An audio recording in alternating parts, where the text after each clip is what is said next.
Ako ay mula sa Golden Detector Company dito sa Abu Dhabi, United Arab Emirates at welcome sa aming video. Ngayon ay ating re-reviewin ang isang device na 3D ground scanner kung saan ito ay gawa ng Mega Detection Germany. Ito ay ang Phoenix 3D ground scanner na kung saan ay mayroong tatlong search system para makonfirm ang target na treasure sa ilalim ng lupa. Kung saan ito ay magbibigay ng detalye ng lalim at sukat ng treasure na kanyang na-scan. Ipapakita ko naman sa inyo ngayon kung ano yung mga kailangan nating parts sa 3D ground scanner na search system. So, kailangan natin ng main unit. Ito ang kanyang connector, tablet. Ito naman ang kanyang battery. At ito ang kanyang MGS or sensor para sa ground scanner. At bolt and nuts. So, ngayon, kinabit ko na rin siya para mabilis tayong natin mai-assemble siya. So, ito namang main unit niya. Papasok mo lang yung sensor. Ilagay mo siya dito. Ito naman ang kanyang connector na wire. Pasok mo lang siya dyan. At itong battery pack, pwede mo siyang ilagay dito. At ikabit mo ang battery.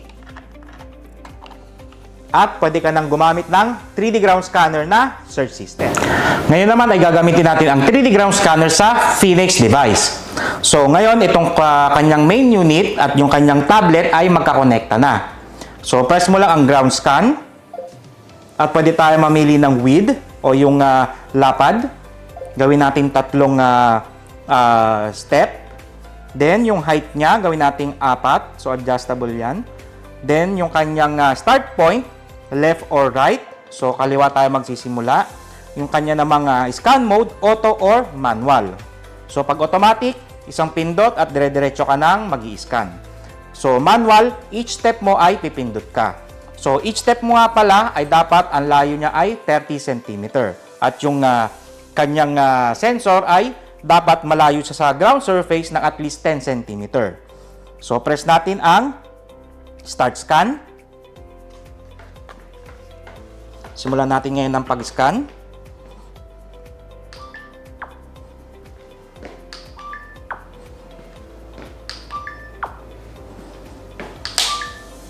At ngayon, babalik tayo.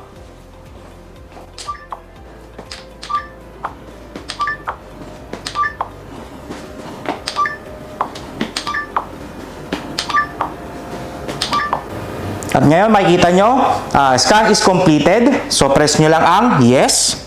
Ito na ngayon yung ating sinave. So, press lang natin yan. At makikita nyo naman na ma-view mo siya in 2D. So, pag 3D, iikot nyo lang. Ganyan lang siya. And then, ngayon, makikita nyo dyan, yung pula ay ang metallic object. So, yung namang green ay normal ground or walang kahit anong object. Pagka blue naman ay yun ay cavity or space. Pagka dark blue, yun yung malalim na space or hollow space sa ilalim ng lupa, or it can be tunnel depende sa forma nung kanyang na-scan or forma nung image. Kung makita nyo naman siya na itsurang tunnel, so sure na tunnel siya. So i-reset mo lang, pwede naman yan. I-zoom natin.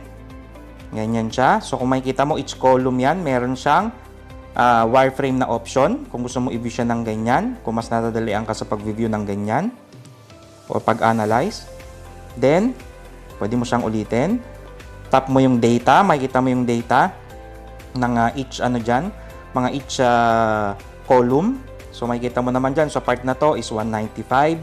So, yan ay metallic object. So, pagka naman na grid, yan, pwede mo tanggal yung column. Then, yung filter naman, tatanggalin niya yung green part or yung normal ground. So, matitira is yung dilaw, yung pula at yung hollow space. So, yung dilaw, yan ay ang ionic content o yung singaw ng bakal na nakapalibot dyan or maliliit na mineral yan. So, depth naman, each depth naman yan, makikita mo. Kung makikita mo doon sa kanyang hollow space, meron siyang 4.52 meters. Sa kanyang metallic object, 7.04 meters or sa baba naman na column ay 5.23 meters. So, ganun din dito sa kabila, 3.27. So, para malaman mo yung tamang depth, pumili ka ng type ng soil. So, nandyan lahat ng mga available. So, kung example, ang ground mo ay high mineral, Press mo lang yung at close mo at bibigyan kanya ng tamang depth at accurate, syempre.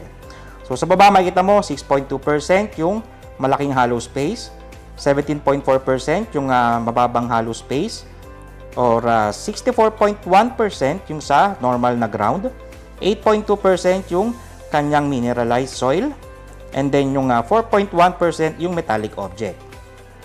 And tingnan mo yan dito, meron din siyang flat color scheme. So, iba-ibang kulay. So, ito ang default. Mas maganda siyang gamitin. Ngayon, ipapakita ko ano yung mga kailangan natin para sa pinpointer at live stream na search system. So, kunin nyo lang ang kanyang main unit at syempre ang DST sensor at ang battery pack. So, kunin nyo lang ang main unit at ikabit dito. At itong battery niya. At pwede ka nang gumamit ng live stream o kaya ng pinpointer na search system sa Phoenix 3D Ground Scanner. Ngayon, ang gagamitin naman natin ay ang live stream sa Phoenix. So, kinonekta ko na sila, yung kanyang tablet at main unit. Tap lang natin itong live stream. At nga pala, ito ay para siyang 3D Ground Scanner pero ito ay in real time. So, tap lang natin ang live stream. Pwede mo siyang i-calibrate mismo dito sa kanyang tablet. At trigger button din, pwede rin siya. Then ngayon, pag nakita mong green, ang kanyang lumalabas na kulay sa tablet, so ibig sabihin yan ay walang metallic object na nadedetect. Normal na ground lang yan. Pagka pula naman, ibig sabihin yan ay mayroong metallic object. Halimbawa yan. So yan ay metallic object yan pag pula. Pagka blue naman lang nakita nyo dito at lumabas dito, ibig sabihin nun ay mayroong hollow space na nasa ilalim ng lupa. So ngayon naman, gagamitin natin ang pinpointer sa Phoenix. So press lang natin or piliin ang pinpointer. So reset mo lang yan, calibrate. So lakad lang tayo. So adjustment ka ng sensitivity, na-adjust din yan at calibration. Pag nakita nyo na merong metallic object at umangat siya, ibig sabihin yan ay may metallic object na nadedetect ang Phoenix. So, pagka naman na blue ang lumabas dyan or bumaba siya, ibig sabihin yan ay merong hollow space sa ilalim ng lupa. Para sa higit pang impormasyon sa Phoenix 3D Ground Scanner, maaari nyo kaming bisitahin dito sa Abu Dhabi, United Arab Emirates sa aming showroom. At pwede nyo rin akong kontakin sa aking company number. Available dyan ang WhatsApp, Viber at Botim.